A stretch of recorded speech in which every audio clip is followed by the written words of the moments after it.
India would not have been partitioned if Subhash Bose was there. Jinnah said, I can accept only one leader, that is Subhash Bose. প্রিয় বন্ধু, কয়েকটা বিষয় এখানে আমাদেরকে ইতিহাসের পাতা থেকে খুঁজে দেখতে হবে। প্রথমত, ভারত স্বাধীনতা পাওয়ার প্রাক্কালে ভারতের প্রধানমন্ত্রী কে হবেন এই নিয়ে যখন আলোচনা শুরু হয়, কথা ওঠে, তখন তিনটি নাম ঘোরাফেরা করছিল। এক, জওহরলাল নেহেরু। দুই, পাকিস্তানের প্রধানমন্ত্রী হওয়া মোহাম্মদ আলী জিন্নাহ। এবং তিন, সর্দার বল্লভভাই প্যাটেল। সবাই জানতেন মোহাম্মদ আলী জিন্নাহ টিবি রোগে আক্রান্ত, বেশি দিন বাঁচবেন না তিনি। তো তাকেই যদি ভারতের প্রথম প্রধানমন্ত্রী করা হতো তাহলে ভারত ভাগ হতো না।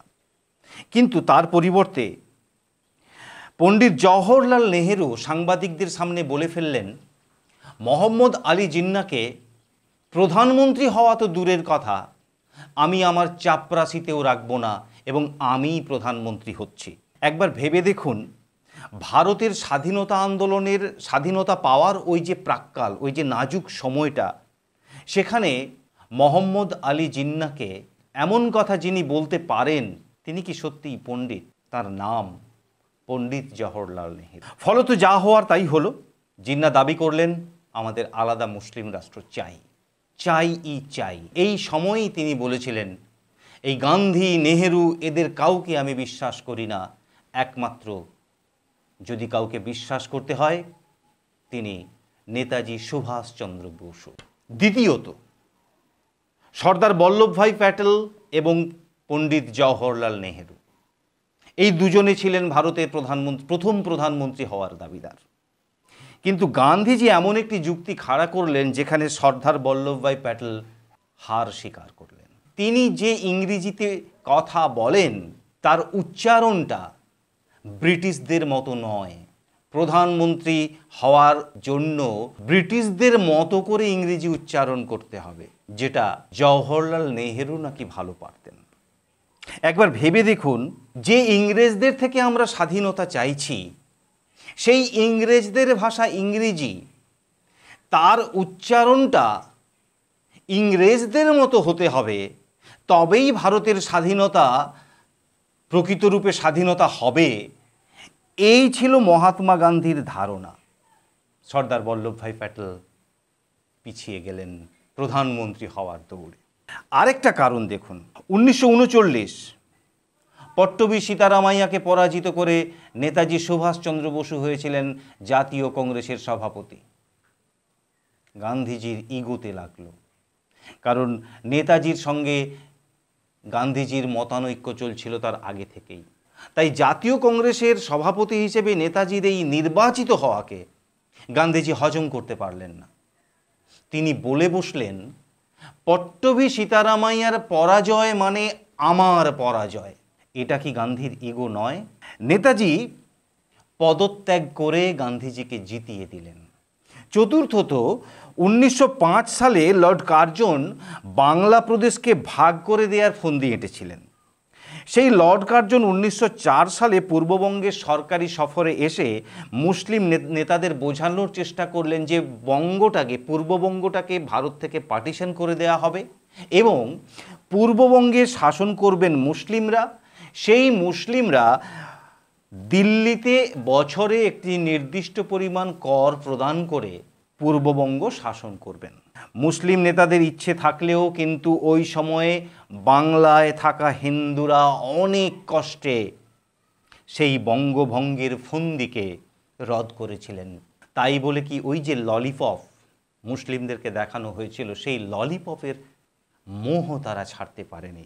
তলে তলে তারা কিন্তু সেই প্রচেষ্টাকে চালিয়ে গেছে। 1904 থেকে যে আন্দোলন শুরু হয়েছিল, যে ইচ্ছে শুরু হয়েছিল মুসলিমদের, 1906 সালে ঢাকাতেই সেই ইচ্ছেটা একটা বাস্তব রূপ নেয়, যার নাম হয় অল ইন্ডিয়া মুসলিম লীগ, যার উদ্দেশ্যই ছিল মুসলিমদের জন্য একটা আলাদা দেশ করে নেওয়া। গান্ধীজি এই 1906 থেকে 1946-47 প্রায় 40 বছর সময় পেয়েছিলেন, কিন্তু মুসলিম লীগদের এই ইচ্ছে, এই বাসনাকে তিনি পরিবর্তন করাতে পারেননি। ইনফ্যাক্ট গান্ধীজির প্রত্যেকটা আন্দোলনই কিন্তু ব্যর্থ হয়েছিল, বরং বলা ভালো গান্ধীজি নিজেই ব্যর্থ করে দিয়েছিলেন। উদাহরণ হিসেবে আপনি গান্ধীজির যে কোনো আন্দোলন তুলে ধরুন, দেখতে পাবেন তিনি নিজেই কিছু পরেই সেই আন্দোলনকে স্থগিত করে দিয়েছেন। রাওলাট সত্যাগ্রহ 1911 সালে শুরু হয়েছিল। ঠিক যে মুহূর্তে আন্দোলন সহিংস্র রূপ নিল, এই সহিংস্র রূপ নেওয়ার পেছনে কিছু কারণ আছে, সেটা পরে আসছি। ঠিক সেই মুহূর্তে রাওলাট সত্যাগ্রহ, যে রাওলাট আইনের বিরুদ্ধে ছিল, সেটাকে বন্ধ করে দেওয়া হলো। অসহযোগ আন্দোলন 1920 সালের 1 আগস্ট যে অসহযোগ আন্দোলন শুরু হয়েছিল, সেই অসহযোগ আন্দোলনই চৌরি চৌরার ঘটনায় গান্ধীজি স্বয়ং বন্ধ করে দিলেন। 1930-এর 12ই মার্চ 78 জন অনুগামী নিয়ে তিনি যে আইন অমান্য আন্দোলন শুরু করেছিলেন, সেই আইন অমান্য আন্দোলন যা গোটা ভারতবর্ষ জুড়ে একটা অভূতপূর্ব সাড়া ফেলেছিল, সেই আইন অমান্য আন্দোলনও গান্ধীজি গ্রেপ্তার হওয়ার সঙ্গে সঙ্গেই ভেস্তে যায়। আপনি বলবেন এই প্রত্যেকটা আন্দোলনই সহিংস্র রূপ নিয়েছিল বলেই গান্ধীজি বন্ধ করে দিয়েছিলেন। একটু ভেবে দেখুন, যতদিন ইংরেজরা এই আন্দোলনকারীদের ওপর অত্যাচার করেছে ততদিন কিন্তু আন্দোলন বন্ধ হয়নি। যতদিন এই ইংরেজরা এই আন্দোলনকারীদের বাড়ির মা বোনেদের ওপর অত্যাচার করেছে ততদিন কিন্তু এই আন্দোলন বন্ধ হয়নি। ঠিক যেই মুহূর্তে এই নিরীহ আন্দোলনকারীরা, ভারতের স্বাধীনতা প্রেমীরা, ঠিক যে মুহূর্তে তার বাড়ির মা বোনদের ওপর অকথ্য অত্যাচারের বিরুদ্ধে গর্জে উঠেছে, তাদের ওপর নিরস্ত্র ওই আন্দোলনকারীদের ওপর যখন পুলিশের গুলি চলছে তার বিরুদ্ধে রুখে দাঁড়িয়েছে, ঠিক সেই মুহূর্তে গান্ধীজি আন্দোলন বন্ধ করে দিয়েছেন। কিন্তু কেন? আপনি বলবেন গান্ধীজি চান না আন্দোলন কখনো হিংস্র রূপ নিক। একটু ভেবে দেখুন, পুলিশরা তো অহিংস্র হয়েছে, ব্রিটিশ বাহিনী তো হিংস্র হয়েছে, কই গান্ধীজি তখন তো কিছু বললেন না? যে মুহূর্তে প্রতিবাদ করার প্রয়োজন হয়েছে এই ভারতীয়দের নিজেদের মা বোনদের সম্মান রক্ষার্থে, নিরীহ মানুষের হত্যার বিরুদ্ধে, তখনই আন্দোলনকে বন্ধ করে দেওয়া হয়েছে। এটা কি ভারতীয়দের অধিকারের মধ্যে পড়ে না নিজের মা বোনেদের সম্মান রক্ষা করা? কোনো কিছুকে রক্ষা করতে গেলে প্রতিবাদ এবং প্রতিরোধ, যাকে ইংরেজিতে বলে রিটেলিয়েট করা, সেটা অবশ্যই প্রয়োজন হয়ে পড়ে। কিন্তু গান্ধীজি জানতেন আন্দোলনের ঘোষণা তিনি করেছেন, সে আন্দোলন ছিল অহিংস্র। সেই আন্দোলন যদি হিংস্র রূপ নেয় তার জন্য গান্ধীজি নিজে দায়ী। যে আন্দোলন তিনি ঘোষণা করেছেন তার জন্য তাকে জেলে যেতে হবেই, এবং বারবার তিনি গিয়েছেনও। কিন্তু সেই আন্দোলন যদি হিংস্র রূপ নেয় আর গান্ধীজি যদি ঘোষণা না করেন যে আমি এই আন্দোলনকে স্থগিত করলাম, তাহলে শুধু জেল নয়, তার থেকে আরও অনেক বেশি সাজা হতে পারে গান্ধীজির, হওয়ার কথা। তাহলে কি গান্ধীজি বেশি বড় সাজার থেকে নিজেকে বাঁচতে আন্দোলন যখনই হিংস্র রূপ নিয়েছে সেই আন্দোলনকে বন্ধ করে দেওয়া হয়েছে?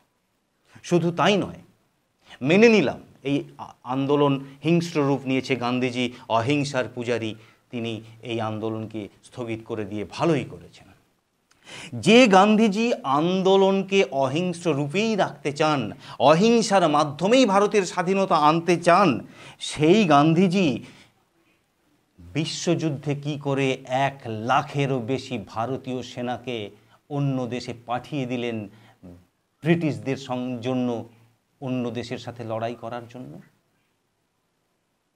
সেটা কি হিংস্র রূপ ছিল না? হিংসার পথ ছিল না?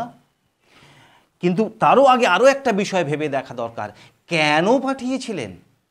ব্রিটিশরা তাদেরকে জানিয়েছিলেন যে ভারতকে স্বাধীন করে দেয়া হবে এই বিশ্বযুদ্ধে ভারতীয় সেনা যদি ব্রিটিশদের সাথে সহযোগিতা করে। আসল ব্যাপারটা সেই ভিক্ষের রাজনীতি, ভিক্ষার স্বাধীনতা। যেটা অজিত ডোভাল বলছেন, I will not beg for freedom. And if I beg for it, it will be conditional, it will have something. যেখানে ভিক্ষে চাইলে অনেক কন্ডিশন আরোপ হয়, সেই তার মধ্যেই একটা কন্ডিশন ছিল, তোমাদেরকে স্বাধীনতা দেব, চলো আমাদের সাথে বিশ্বযুদ্ধে অংশগ্রহণ করবে। কিন্তু সুভাষচন্দ্র বসু ভিক্ষা চাননি, তিনি স্বাধীনতা অর্জন করতে চেয়েছিলেন। স্বাধীনতা ভিক্ষা পাওয়ার পক্ষপাতী তিনি ছিলেন না, কারণ স্বাধীনতা ভিক্ষার জিনিস নয়, স্বাধীনতা অর্জন করতে হয়। এটা সত্য, ভিক্ষা যখন চাইবেন তখন অনেক কন্ডিশন আরোপ হবেই। সেই শর্তের মধ্যেই ছিল ভারত ভাগ। এমনকি আপনারা অবাক হবেন শুনলে, সেই স্বাধীনতার যে ভিক্ষা, তাতে যে চুক্তি, সেই চুক্তিতে এও উল্লেখ ছিল সুভাষচন্দ্রকে স্বাধীন ভারতে যে মুহূর্তে পাওয়া যাবে যেন তাকে ব্রিটিশদের হাতে তুলে দেয়া হয়। এরকম জঘন্য চুক্তিতেও সম্মত হয়েছিলেন তৎকালীন ভারতের নেতারা, তার মধ্যে গান্ধীজিও ছিলেন। যদিও গান্ধীজি বলেছিলেন ভারত ভাগ হলে সেই ভাগ আমার লাশের ওপর দিয়ে হবে, তবুও ভারত ভাগ হলো। শুধু নেহরুকে প্রধানমন্ত্রী করতে চাওয়ার কারণেই ভারত ভাগ হলো। গান্ধীজি বেঁচে রইলেন সেই দ্বিখণ্ডিত ভারতে, অনশন করলেন না অখণ্ড ভারতের জন্য। এমনকি এই অখণ্ড ভারতের জন্য এই গান্ধীজিরই এক ভক্ত, তারা সস্ত্রীক অনশন শুরু করেছিলেন। গান্ধীজি তাদেরকে ধিক্কার জানিয়েছেন, অপমান করেছেন, ভর্ৎসনা করেছেন এবং জোর করে তাদের অনশন ভাঙিয়েছেন। শুনে অবাক লাগছে না? সারা জীবন ইংরেজদেরকে হত্যার হাত থেকে বাঁচালেন যে গান্ধী, সেই গান্ধী, সেই মহাত্মা গান্ধী, সেই জাতির জনক মহাত্মা গান্ধীজি ভারতীয় হয়ে ভারতীয়দের হাত থেকে লক্ষ লক্ষ ভারতীয়কে বাঁচাতে পারলেন না। ভারত ভাগ হলো, ওদেশের হিন্দুরা এদেশে মার খেতে খেতে এলো, এদেশের মুসলিমরা ওদেশে পালাতে শুরু করলো। গান্ধীজি ঈশ্বর আল্লাহ তেরে নাম করতে থাকলেন। পাকিস্তান থেকে যে উদ্বাস্তুরা দিল্লিতে এলেন, সেই অগাস্টের বর্ষায় হিন্দুরা এসে উঠেছিলেন দিল্লির এক মসজিদে। বাইরে অঝোর বৃষ্টি, হিন্দু শরণার্থীরা যারা শুধু বৃষ্টি থেকে বাঁচার জন্য মসজিদে আশ্রয় নিয়েছিলেন, সেই মসজিদ ওই মুহূর্তে ছাড়তে হবে। আমি অনশনে বসলাম। যে গান্ধীজি ভারত ভাগের জন্য অনশনে বসলেন না, ভারতের স্বাধীনতা আন্দোলনের জন্য অনশনে বসেছিলেন, কিন্তু ভারত ভাগের জন্য অনশনে বসলেন না, সেই গান্ধীজি শরণার্থীরা এসে আপাত আশ্রয় হিসেবে একটি মসজিদকে বেছে নিয়েছিলেন। বাইরে অঝোরে বৃষ্টি হচ্ছিল, মধ্যরাতের ভরা বর্ষায় সেই মানুষগুলোকে মসজিদ ছেড়ে বেরিয়ে আসতে হলো শুধু গান্ধীজির অনশনের। গান্ধীর এই ইগো, গান্ধীর এই আমি আমি ভাব বিপ্লবীদের ভেঙেছে, এমনকি কংগ্রেস দলটাকেও ভেঙেছে, ভেঙেছে ভারতীয়দের মনটাকেও। শুধু তাই নয়, ভেঙেছে গোটা ভারত জাতটাকেও। তবুও তিনি মহাত্মা, তিনি জাতির জনক, রাষ্ট্রপিতা, এই উপাধিগুলো দিয়েছিলেন রবীন্দ্রনাথ। তিনি চলে গেছেন 41 সালে। গান্ধীজি তারপর যা করেছেন, রবীন্দ্রনাথ বেঁচে থাকলে কি করতেন আমাদের জানা নেই। সঠিক ইতিহাস জানার চেষ্টা করা ছাড়া আমাদের আর কিছুই করার নেই। সেই কলঙ্কিত ইতিহাসের কিছুটা তুলে ধরলাম আপনাদের, বিচার আপনারা স্বয়ং করুন। ভারত ভাগের জন্য প্রকৃত দায়ী কে? আর সেই মতামত লিখে পাঠান কমেন্ট বক্সে। ভিডিওটি ভালো লাগলে লাইক করুন, শেয়ার করুন, কারণ যা ভালো লাগে তা শেয়ার করলে আরও ভালো লাগে। সাবস্ক্রাইব করেছেন তো? অনেক অনেক অনেক ধন্যবাদ। ভালো থাকবেন সবাই।